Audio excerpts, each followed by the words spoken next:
मेरे साथ जो बैठा हुआ शख्स है, इनका नाम जयदेव गोराई है, जो धनबाद जिले के बलियापुर प्रखंड के बगमारा गांव का रहने वाला है। जयदेव की घर की स्थिति जो थी वो दयनीय थी।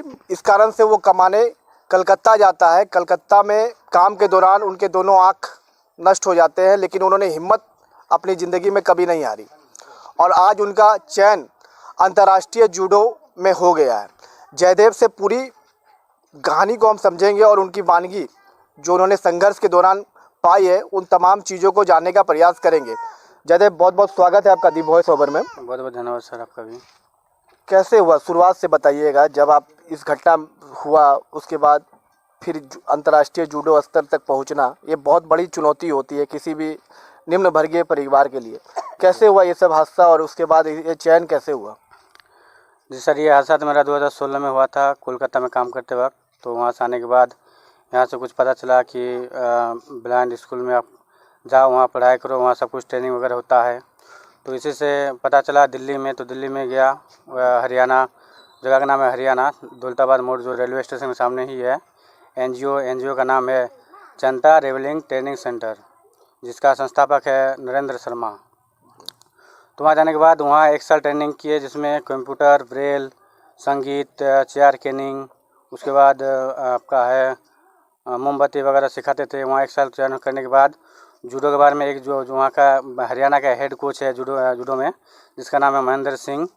तो वो एक दिन आए थे हमारे हॉस्टल और प्रिंसिपल साहब से बात किए कि बोले कि ब्लाइंड बच्चे बहुत खेलते हैं, अगर आप चाहते हो तो मैं कुछ बच्चों को प्रशिक्षण देना चाहूँगा, अगर आप सहमति दे तो जो हमारे वहाँ के संस्थापक हैं वो भी एक प्लेयर हैं जो उसको खेलते हैं। तो उसने कहा ठीक है, आप सिखाइए। तो उसने एक कोच हर दिन आते थे कोच, 5 बजे से लेकर 7 बजे 2 घंटा सिखाने के लिए आते थे।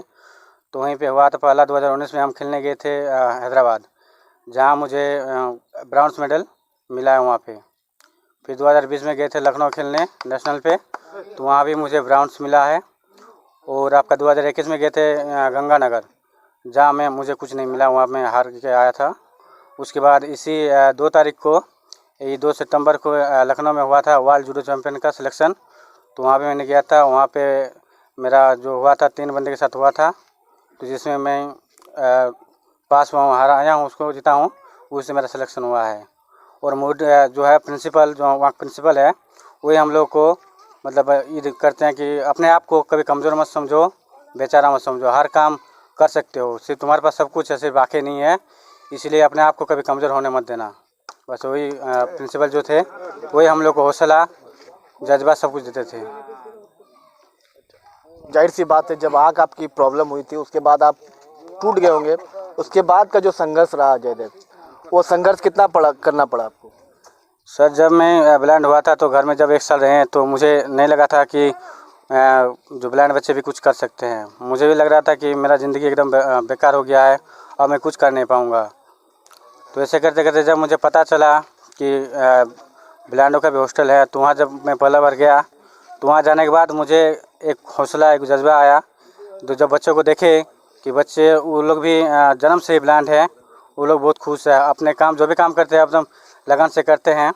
तो इससे मुझे भी एक हौसला आया, एक हिम्मत आया कि जब ये लोग कर सकता है, हम तो पढ़े लिखे हैं, 10वीं तक पास किए हैं, ये लोग तो जन्म से ब्लाइंड है, तो ये लोग अगर, इन लोगों में इतना अगर हिम्मत है तो मेरे में हिम्मत क्यों नहीं आ सकता है। तो उसी जज्बे से मैं भी सोचा, और ये जो प्लेटफॉर्म मिला मुझे जूडो खेल का, तो इसी में मैं आगे बढ़ने लगा। जूडो मुझे ऐसे में तो पहली बार खेले तभी मुझे अच्छा लगा था खेल में ही, कि मैं सोच लिया था ये काम मैं कर सकता हूँ, क्योंकि ये पहले भी जैसे एक्सरसाइज वगैरह होते हैं तो पहले मैं कर चुका था कि यही सब है। तो इससे ही मुझे पता चल गया था कि अगर मैं आगे बढ़ सकूँ तो इससे मैं आगे बढ़ सकता हूँ। और इससे मैं पढ़ाई भी किया हूँ, ग्रेजुएशन मेरा कंप्लीट हो गया है इसी साल 2021 में। तो इस हिसाब से मैं आगे बढ़ा। परिवार में कौन कौन सदस्य है आपके जयदेव? क्योंकि जाहिर सी बात है, इस घटना के बाद पूरी तरह से परिवार भी आपका चिंता हताश हो गया होगा कि घर का एक नौजवान लड़का जब इस हादसे का शिकार हो गया हो, तो जाहिर सी बात है पिता और माता, उनकी स्थिति कैसी थी? और घर में कौन कौन सदस्य है आपके? सर, घर में सदस्य मम्मी पापा और मैं और 3 बहन है जिनकी शादी हो गई है। तो जब मेरा ये हादसा हुआ तो मम्मी पापा एकदम पूरे टूट चुके थे, तो मैं बोल के भी नहीं बोल सकता, बहुत ही ज़्यादा टूट चुके थे। घर का इकलौता मतलब आप ही बेटा में आप ही एक? जी सर। अच्छा, तो आप जब आपका अंतर्राष्ट्रीय स्तर में चुनाव हो गया है तो उसके लिए क्या क्या रोड़ा बन रहा है आपका अभी? सर आर्थिक स्थिति कमी होने के कारण पैसों की थोड़ा ये हो रहा है कि जाने के लिए वहाँ पे 2 लाख रुपए की ज़रूरत है, तो उतना बनने में थोड़ा दिक्कत हो रहा है, 2 लाख रुपए। तो इसी आर्थिक स्थिति के कारण यही समस्या पड़ रही है। तो मदद के लिए आपने किसी से गुहार लगाई इसको लेकर? जी सर, हुआ लगे यहाँ के गांव से जो मैं जब सिलेक्शन लेटर मैं चाचा को भेजे थे, चाचा ही यहाँ के मुखिया जी, यहाँ पे 2-4 जैसे एक चाचा है अशोक गोरा नाम है, लोग सब मिल के हमारे लिए बहुत कुछ किए हैं। इधर तो 3-4 दिन पूरा दौड़े हैं, वो चंदा इकट्ठा किए हैं, उसमें से कुछ हेल्प हुआ है और भी चाहेंगे सहमति मिले सबसे। सरकार से और प्रशासन से क्या मांग करते हैं जयदेव, क्योंकि आप अपने आप में एक मिसाल है और उन लोगों के लिए भी मिसाल है जो जीवन में थोड़ी थोड़ी संघर्षों से हार जाते हैं। सरकार से क्या अपील करेंगे? सरकार से हम यही अपील करेंगे कि जो बच्चे आगे बढ़ना चाहते हैं उसके पूरी हिम्मत दे, सहमति दे, उसको जो भी जितना भी हो सके उसके साथ चले। जैसे कहीं जाने के लिए हो तो वहाँ फंड भी मिले उसको, किसी के आर्थिक स्थिति के कारण उसको मतलब उसमें चयन हुआ कि जहाँ चयन हुआ है वहाँ वो जा सके, उसको अपने मंजिल तक पहुँच सके। यही सरकार से दरख्वास्त करूँगा, फंड वगैरह निकाले उसको जाने के लिए, कुछ भी करे। घर में की स्थिति आपने बताया कि पिताजी आपके क्या करते हैं जयदेव? खेती बाड़ी करते हैं जी। खेती बाड़ी करते हैं, उसी से जीविका चलती है? जी सर। जयदेव के माता पिता हमारे साथ हैं। जाहिर सी बात है, जब बेटा इतने संघर्षों के बाद विश्व पटल में अपना नाम ऊंचा कर रहा है तो माँ बाप का सीना गर्व से चौड़ा हो जाता है। और इनके माता पिता से बात करेंगे और जानने की कोशिश करेंगे कि जब बेटा के साथ इतना बड़ा हादसा हो गया तो जाहिर सी बात है हर कोई माँ बाप टूट जाता है। और उसके बाद जब बेटा बुलंदियों पर चल रहा है तो इनको कैसा महसूस हो रहा है? अपना नाम बताइएगा सर। पुष्पवती गोराई। जाहिर सी बात है, जब ये घटना हुआ था तो आप बहुत टूट गए होंगे। और आज आपका बेटा पूरे भारत का नाम रोशन कर रहा है, कैसा लग रहा है? बढ़िया लग रहा है। क्या करते हैं आप? हम खेती में सब्जी वब्जी करता है। अब जो आपका बेटा विदेश जाकर इस खेल में भाग लेगा, क्या चीज़ रोड़ा बन रहा है जो आपका बेटा विदेश जाने में थोड़ा सा अक्षम है, उसको लेकर क्या चीज़ रोड़ा बन रहा है? उसमें जो बढ़िया खुश होने वाला ठीक होगा, ठीक होगा। जाने में दिक्कत कुछ हो रहा है? मतलब जाने में दिक्कत नहीं है। पैसा की कोई कमी वगैरह जो? पैसा में तो कमी होता है। सरकार से क्या मांग कर रहे हैं आप? सरकार कुछ मदद करने से ठीक होगा। हाँ, कुछ मदद करे तो जाने में अच्छा लगेगा। हाँ, दिक्कत नहीं होगा। गांव का कोई शख्स जब बुलंदियों पर चढ़ता है तो देखिए गांव की जो खुशियां होती है वो किस प्रकार से होती है। मैं अपने कैमरा पर्सन को कहूंगा कि तस्वीरें दिखाए कि किस प्रकार से लोगों में उत्साह का माहौल है। और उत्साह का माहौल हो भी क्यों नहीं, क्योंकि जयदेव ने ऐसा प्रतिभा अपने अंदर का दिखाया है जिससे हर कोई गौरवान्वित महसूस कर रहा है और उसको चाहने वाले लोग लगातार बधाई दे रहे हैं और सरकार से मदद की अपील भी कर रहे हैं। हमारे साथ पगमारा पंचायत के स्थानीय मुखिया जी हैं, हम उनसे बातचीत करेंगे और जानने की कोशिश करेंगे कि गांव का शख्स जब नाम अपना ऊपर किया तो पंचायत के लिए कितना बड़ा गौरवान्वित वाला क्षण है। सर शुक्रिया आपका वॉइस ओवर से जुड़ने के लिए। कितना अच्छा पहल मानते हैं जयदेव की इस संघर्ष को? देखिए, सबसे पहले तो आपका न्यूज़ चैनल को मैं बहुत बहुत धन्यवाद देता हूं, जो सुदूर ग्रामीण क्षेत्र में आके एक दिव्यांग जयदेव गोराई का जो लाइव बनवा रहे हैं, इसीलिए आपको बहुत बहुत धन्यवाद। मेरे गर्व इतना हो रहा है, पहले तो मैं दुखी थे, जो एक मेरा गांव का लड़का दोनों आँख से अंधा हो गया था, वो बेकार हो गया था। उसने हौसला बढ़ाया, गांव के आदमी ने जाके हरियाणा से दिल्ली हरियाणा में जाके संपर्क किए, वहाँ उनको जाके ब्लाइंड स्कूल में एडमिट कराए। आज 2018 में गए थे, 4 साल वहाँ ग्रेजुएशन भी किया और जूडो में प्रतियोगिता में भाग लेने के बाद आज वर्ल्ड चैम्पियनशिप में भाग लेने जा रहे हैं।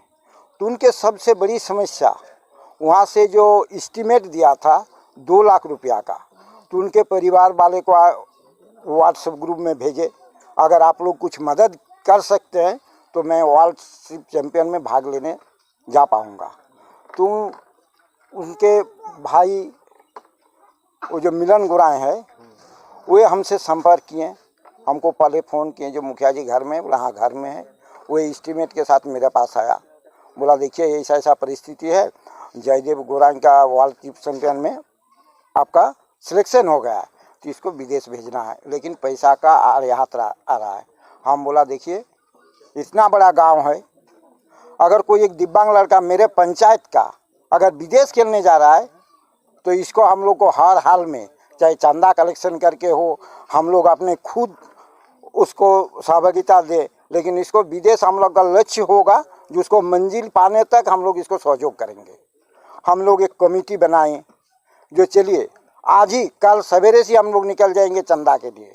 हम लोग 4-5 रोज चंदा के लिए सवेरे से रात 10 बजे तक हर व्यक्ति से हम लोग समाज सेवी, जनप्रतिनिधि सबसे हम लोग संपर्क किए, सब आश्वासन दिया कि आप लोग इस चीज़ को आप लोग छोड़िए मत, हम लोग आप लोग का साथ में हैं, उनको विदेश भेजना है और आपका गांव का नाम रोशन करना है। तो हम लोग हिम्मत नहीं हारे और आज हम उस जगह पर पहुंच गए हैं जो उसको हम लोग को विदेश जाने के लिए सारा व्यवस्था करवा के रखे हैं। कुछ पैसा का आर्थिक कमी है जो अगर हम लोग जनता से भी अपील करते हैं, जनप्रतिनिधि से भी अपील करते हैं, सरकार से भी अपील करते हैं, अगर उस दिव्यांग व्यक्ति के लिए अगर कुछ सहयोग करे तो उनका और मनोबल ऊंचा होगा। तो यही बोलकर हम अपना इतनी बड़ी अचीवमेंट पूरे पंचायत के लिए गर्व की बात है। सरकार से क्या अपील करेंगे?